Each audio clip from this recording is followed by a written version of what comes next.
d'une concertation nationale pour discuter de l'organisation et de la conduite de la transition.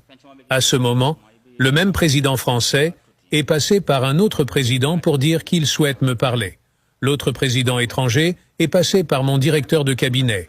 Il a pu ainsi me joindre et m'a dit que le président français souhaite me parler. Effectivement, nous avons pu nous joindre au téléphone. Nous nous sommes salués et il a demandé comment va le pays. J'ai répondu que le pays est dans une phase de concertation nationale et que le pays travaillera en fonction des conclusions de cette concertation. Il a dit qu'il a 3 personnes qui sont ses gens et qui sont de bonnes personnes. Un peut être le président de transition et un autre peut être le Premier ministre. Il a demandé si je peux seulement sortir pour faire une déclaration dans laquelle communiquer les noms du président et du Premier ministre afin de formaliser tout ça. J'ai répondu « Cela est hors de question, les citoyens sont en concertation. Quand ils finiront, nous travaillerons en fonction de ce qu'ils décideront. » Je me souviens ce jour-là, il m'a dit d'être compréhensif. Il a dit que quand il disait quelque chose à Ibeka, Ibrahim Boubacar Keïta, celui-ci répondait qu'il allait y réfléchir et qu'Ibeka est resté dans les réflexions jusqu'à ce qu'il parte.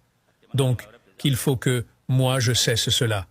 J'ai répondu « Non, cela est hors de question. Les citoyens sont en concertation. Quand ils finiront, nous travaillerons en fonction de ce qu'ils décideront. Nous ne nous sommes pas entendus. Il est parti de son côté, je suis parti de mon côté. Après cela, un autre État, qui est aussi un grand État, a envoyé son représentant au Mali qui m'a dit qu'il souhaite me parler. Celui-ci aussi est venu avec 2 noms disant que ce sont leurs gens et demandant si nous pouvons faire de l'un président de transition et de l'autre Premier ministre. Nous avons discuté, nous ne nous sommes pas entendus et nous avons laissé tomber les discussions. Troisièmement, nos discussions avec la CEDEAO ayant été difficiles ici au Mali, le président ghanéen nous a invités au Ghana. Ce jour-là, j'étais avec le ministre Wagé, mon directeur de cabinet et mes conseillers. Nous avons été au Ghana. Quand nous sommes arrivés au Ghana, nous avons rencontré ces présidents africains des États membres de l'UMOA et de la CEDEAO pour leur expliquer la situation de sorte qu'ils nous comprennent et que nos aspirations se réalisent. Le président avec lequel nous avons parlé est un Maninka. Les Maninkas sont des hommes francs et sincères. Ils ne savent pas mentir. Nous lui avons expliqué la situation. Il nous a demandé de ne pas nous moquer de lui. Nous avons répondu « Comment ne pas nous moquer de vous ?» Il a dit qu'il a appris que nous avions donné le nom d'une personne pour être président de transition du Mali. Nous avons répondu « Comment? Quelqu'un de notre part ?» Nous n'avons pas donné le nom d'une personne. Il n'a pas pu nous donner le nom de la personne. Au moment où nous devions commencer les discussions lors de la rencontre, quelqu'un est venu pour dire que « Non, tout est bon maintenant », que non, telle personne pourra assurer la transition. J'ai répondu « C'est non à cette personne. C'est moi-même qui vais conduire la transition. » Donc, les difficultés ont commencé à partir de ce moment-là. Mais, je vais vous dire une seule chose. Pourquoi je vous dis tout cela concernant la France et ses gens? Je ne vous dirai pas le nom de l'autre grand État. Celui qui réfléchira un peu saura de quel État il s'agit. Toutes les personnes dont il s'agit sont aujourd'hui en vie au Mali. La France et ses 3 gens, l'autre grand État et ses 2 gens, la CEDEAO et ses gens. J'ai dit, dans tout cela, quels sont les gens du Mali? J'ai dit, si nous ne prenons pas nos responsabilités, ils vont semer le désordre dans notre pays et nous le donner ainsi. C'est pour vous dire qu'il n'y a pas d'amitié, il n'y a pas d'affection. Il faut que les Maliens acceptent que les dirigeants du pays soient les leurs, que ceux qui entrent dans certains jeux sortent de cela. Personne ne viendra parce que les Maliens sont beaux ou ne sont pas beaux. Ils viennent pour leurs intérêts. Si quelqu'un intronise ces gens à la tête du Mali, ils travailleront pour lui. Vous travaillerez pour lui.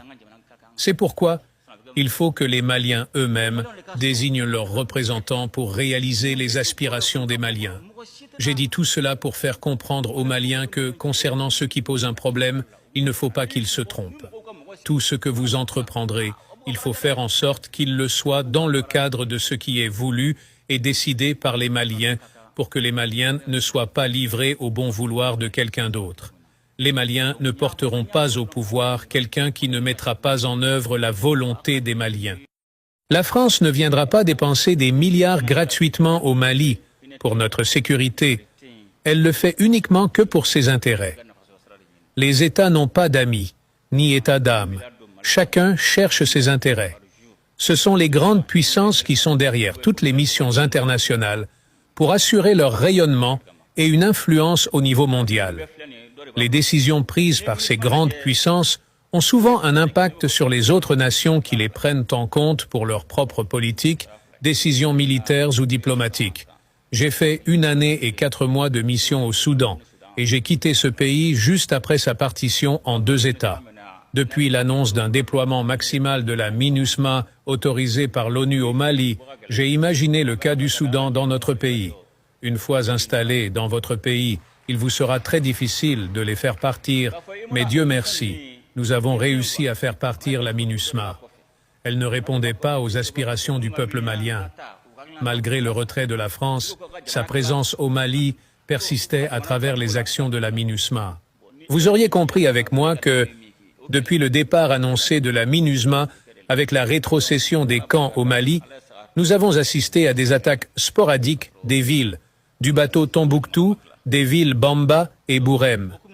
Juste pour semer la psychose et faire douter la population, mais les Maliens avaient compris leur stratégie, ils sont restés derrière les autorités.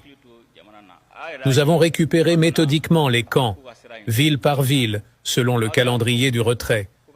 Ils avaient encerclé Tessalit et nous avons intercepté leurs communications indiquant de ne pas attaquer certains individus considérés comme alliés. Le camp de Tessalit a été rétrocédé sous le feu des armes, croyant qu'on allait emprunter la voie terrestre. Ce sont nos avions qui ont amené finalement nos hommes. À Aguelok, la MINUSMA a remis des équipements au groupe armé terroriste. Cette remise a été filmée par nos drones et nous avons ces images. La MINUSMA a détruit tout le camp avant de se retirer. Ils ont repris le même scénario dans le camp de Kidal. Ils ont abandonné la base avec nos matériels, permettant ainsi à l'ennemi de s'en emparer. Notre objectif était clair, récupérer le camp de Kidal à tout prix. Nous avons combattu pour récupérer ce camp. Après des bombardements intenses jour et nuit contre les groupes armés terroristes, ils ont pris la tangente. Nous avons assisté à l'abandon de Queens blindés en bon état par la MINUSMA après la reconquête du camp de Kidal. Nous avons subi une trahison de la MINUSMA qui allumait le feu et l'active pour connaître le vainqueur. Mais fort heureusement, le peuple résilient avait compris ce jeu. Le gros de cette lutte est fait maintenant, mais elle n'est pas finie.